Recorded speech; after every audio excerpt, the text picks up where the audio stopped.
Très importante d'Allemands de l'Est, d'Allemands de l'Ouest et d'étrangers qui sont venus voir passer les voitures. Il y a ici des voitures qui passent et qui sont applaudies par les gens qui les regardent.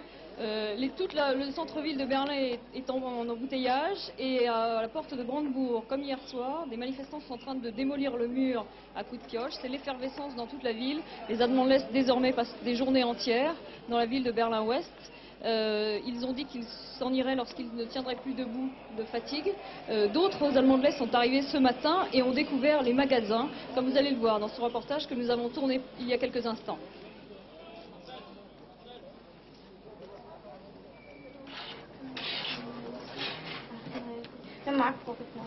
Il manque parfois quelques pfennig. Depuis ce matin, les Allemands de l'Est découvrent l'intérieur des magasins de Berlin-Ouest qu'ils ont tant regardés la nuit dernière. Non, je ne fais pas de prix spéciaux, des prix normaux. Est-ce que vous acceptez l'argent est-allemand? Non, non, non. Car les Deutschmark ouest-allemands valent 6 fois plus que ceux de l'Est au marché noir. Mais cette différence n'a pas empêché la folie d'achat des Allemands de l'Est aujourd'hui. Des fruits au téléviseur, ils multiplient les dépenses en devises fortes, ils laissent partir leurs économies en découvrant la société de consommation. Pour les commerçants de Berlin-Ouest, c'est un marché fabuleux qui s'ouvre.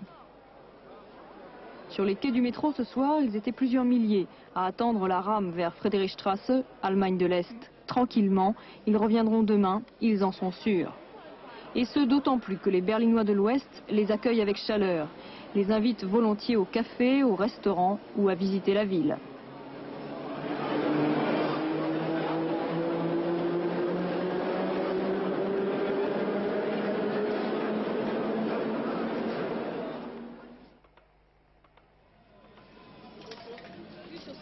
Et comme vous le voyez derrière moi, aujourd'hui on peut dire qu'il y a un seul Berlin pour deux nations, pour deux systèmes politiques complètement différents. On peut se demander jusqu'à quand le système pourra durer ainsi et l'équilibre de la ville qui sera sûrement perturbé dans les prochains jours. Merci beaucoup Hélène Riesacher qui était en direct avec nous de Berlin, qui ne nous entendait pas très bien, mais enfin vous avez vu quand même l'essentiel.